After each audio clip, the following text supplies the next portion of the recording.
Assalamualaikum warahmatullahi wabarakatuh. Waalaikumsalam. Innal hamdalillah nahmaduhu wa nasta'inuhu wa nastaghfiruh wa na'udzu billahi min shururi anfusina wa min sayyiati a'malina. May yahdihillahu fala mudilla lahu wa may yudlil fala hadiya lahu.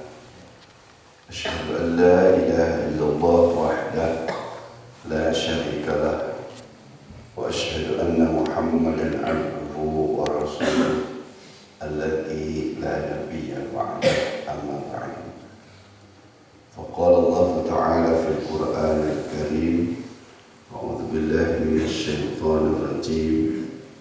Ya ayyuhalladzina amanu taqullaha haqqa tuqatih wa la tamutunna illa wa antum muslimun.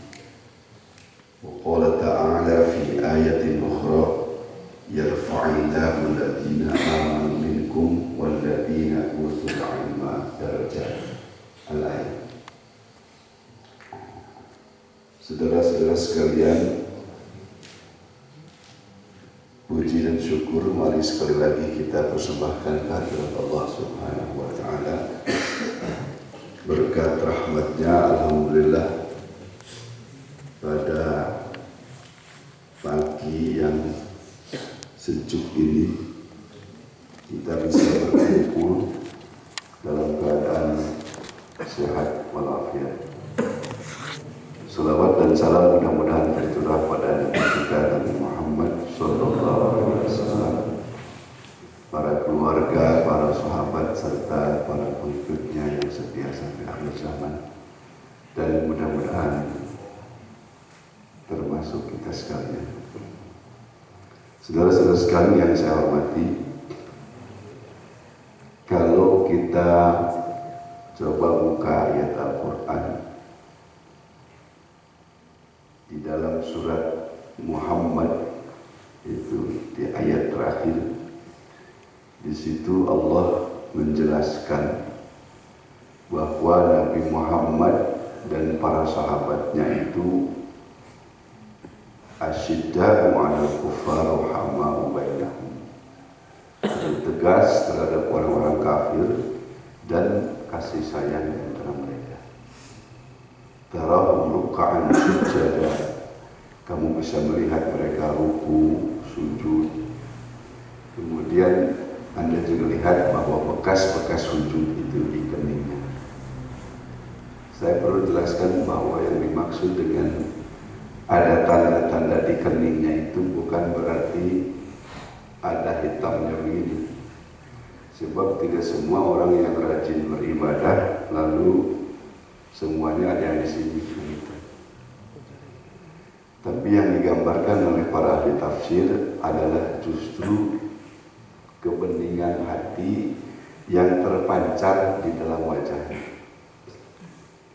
Kita bisa membedakan itu. Dilihat dari wajah-wajah, ada wajah-wajah yang sering disentuh oleh air wudu, ada wajah-wajah yang kusam sekalipun dia berdandan bagus. Itu sudah sunatullah, karena wajah itu adalah pancaran dari hati.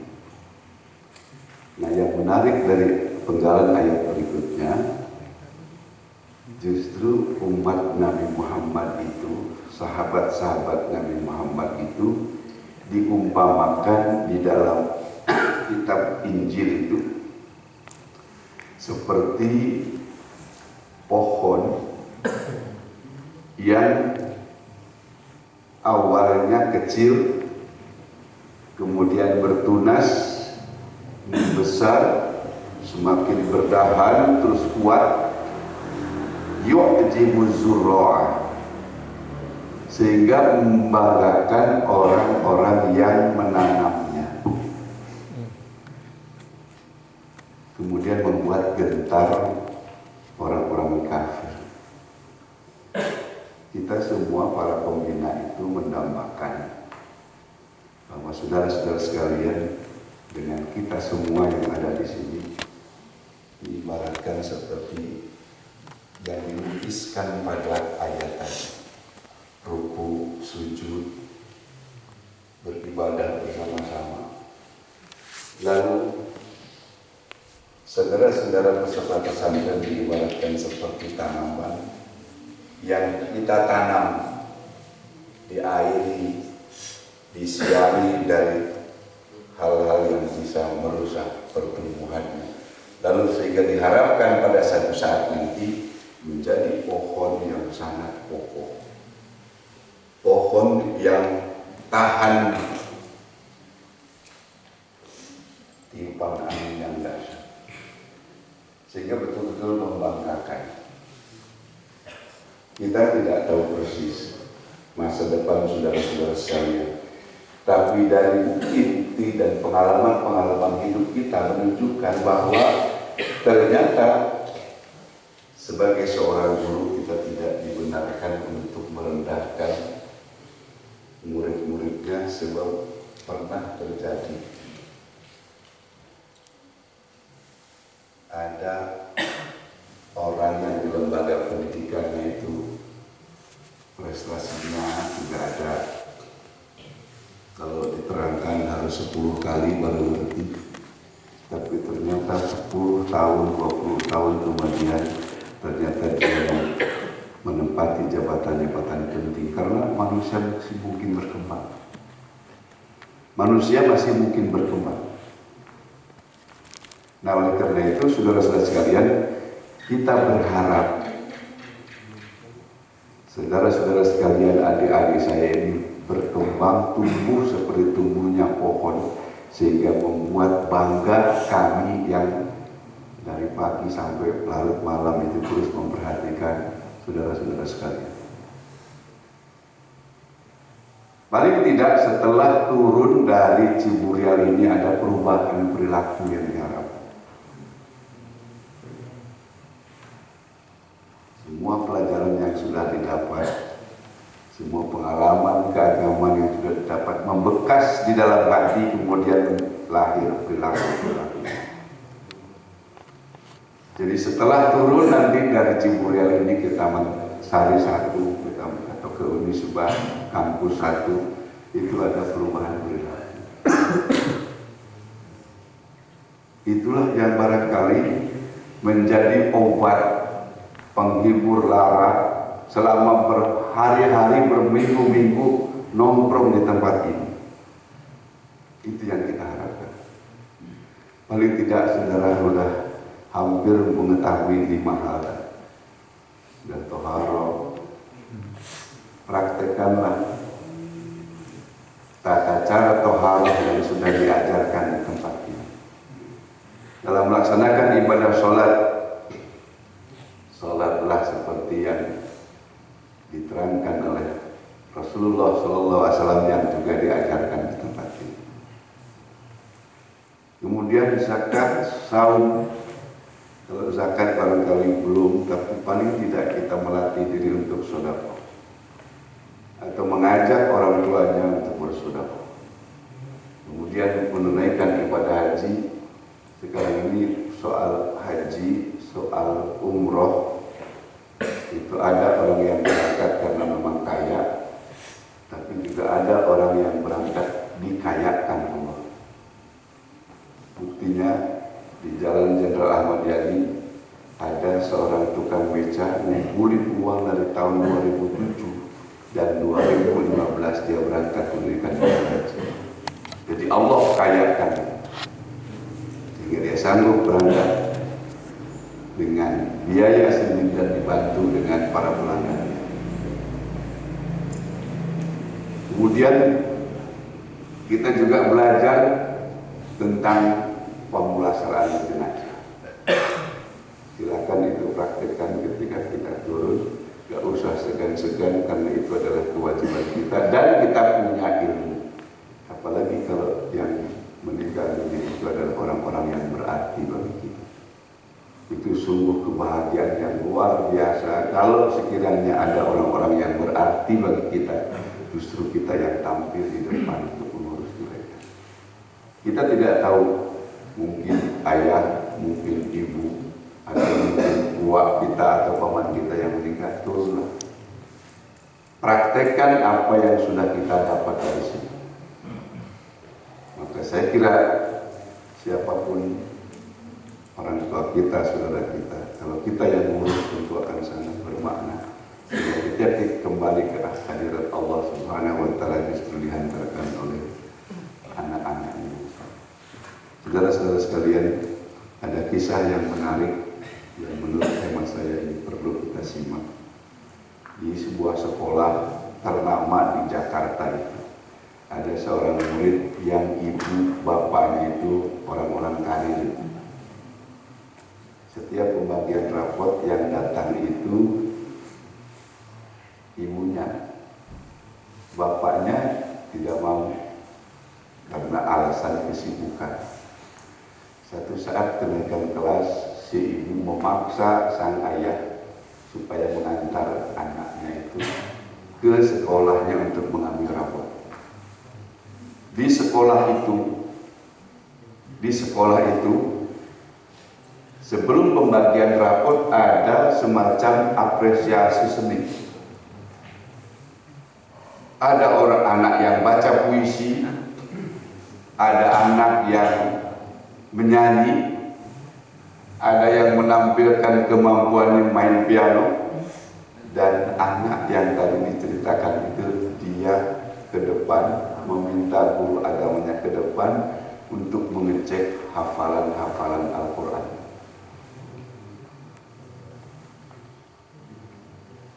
MC-nya nanya, "Adek, dari sekian banyak teman-teman yang ikut menampilkan apresiasi seni di tempat ini, kenapa adek menghafalkan Al-Quran, ayat-ayat Al-Quran?" Bapaknya menyaksikan dan mendengar langsung. "Saya ini punya ayah, punya ibu. Kenapa saya membacakan ayat-ayat Al-Quran? Sebab di dalam sebuah hadis saya menemukan atau mendengar bahwa barang siapa yang hafal Al-Quran itu berarti mempersembahkan mahkota kepada kedua orang tuanya. Saya ingin nanti memberikan mahkota itu di akhirat kepada kedua orang tua saya." Itu sang ayah mendengar ungkapan yang tulus dari anaknya, dia menangis terharu, dan sejak saat itu dia lebih memperhatikan lagi anak. Mudah-mudahan kisah ini menjadi bahan renungan bagi kita yang belum bisa baca Quran, masih ada kesempatan. Sebab saya melihat kemarin ketika teman-teman yang nggak bisa ngumpul dengan yang nggak bisa, itu rasa malunya agak sedikit berkurang. Saya kata bisa, mana itu bisa sih lah, wadah kasar dikit doang. Itu artinya masih ada kesempatan. Yang belum bisa ngambil dengan yang belum bisa, terus ada instrukturnya yang mengajarnya. Insya Allah sedikit demi sedikit kita akan mampu membaca. Yang saya bayangkan adalah bagaimana saudara kalau sudah berkeluarga, lalu punya anak, satu ketika anaknya datang sambil menyodorkan Al-Quran, "Pak, kalau ini ajarin bagaimana cara membaca." Mumpung masih semester bawah, belum sarjana yang sebentar lagi akan keluar, saudara dipersilakan untuk terus belajar dan belajar membaca Al-Quran. Persembahkanlah mahkota untuk kedua orang tua Anda di akhirat nanti dengan belajar Al-Quran. Nah, yang kedua yang tidak boleh kita lupakan adalah sholat. Sebab saya tahu dari sekian banyak mahasiswa itu ada juga yang tidak sholat. Menurut saya kok berani. Itu perintah Allah sholat. Ada yang tidak sholat dengan berbagai alasan. Nah, kita berharap bahwa setelah turun dari Ciburial ini ada perubahan, dan tidak ada kebahagiaan bagi orang tua kalau saudara taat melaksanakan ajaran agama. Salah satu yang paling kentara adalah sholat. Ilmunya sudah diberikan. Kalau sudah dalam perjalanan ada yang disebut dengan jamak qasar. Kalau sedang dalam safar ada aturan mainnya. Kalau di Sebenarnya ilmunya sudah cukup, cuma persoalannya salat jangan tinggalkan. Jangan tinggalkan salat. Saya kira orang tua manapun akan bahagia, bangga kalau melihat anaknya justru semakin hari semakin baik ibadah. Dan saya pernah di Taman Sari 1 sangat menyentuh perasaan. Ada 2 orang mahasiswa yang bukan berlatar belakang pesantren masuk ke masjid, dia tahiyatul masjid, kemudian dia sholat duha. Saya terus terang terharu melihat ada mahasiswa yang taat melaksanakan ajaran agama. Jangankan yang wajib, yang sunnah saja dia laksanakan, apalagi yang wajib. Ini barangkali patut jadi renungan kita semua. Yang pertama, nanti kalau umpamanya ada mahasiswa yang diumumkan belum lulus, itu sebenarnya karena kasih sayang dosen kepada saudara-saudara. Di mana kasih sayangnya? Kalau yang nggak bisa kemudian diloloskan, saya yakin nggak akan belajar lagi. Nanti ketemu kalau jadi sarjana, mau belajar lagi mulai. Oleh karena itu, ketika nanti ada yang diumumkan tidak lulus, itu semata-mata kasih sayang kita supaya saudara nanti belajar lagi,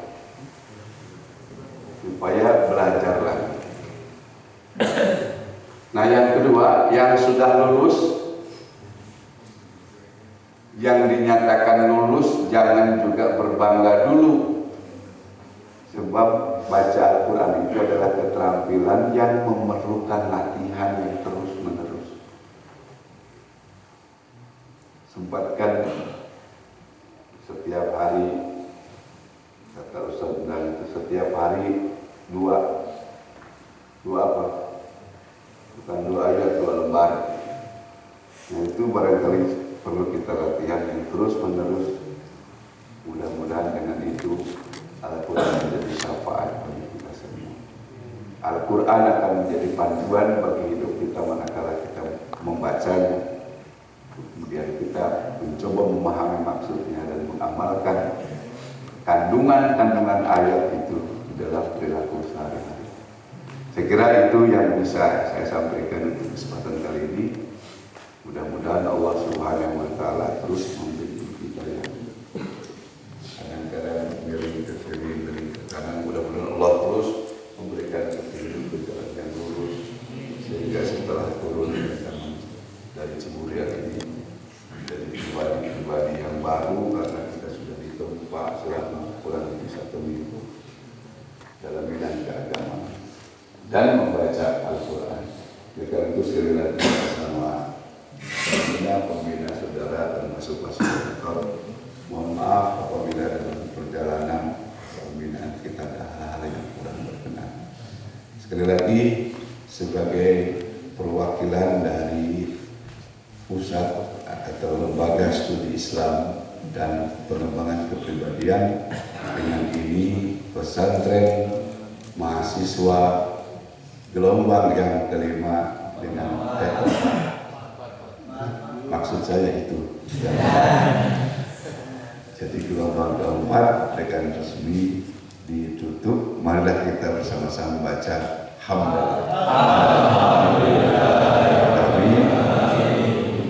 Terima kasih. Wassalamualaikum warahmatullahi wabarakatuh. Selanjutnya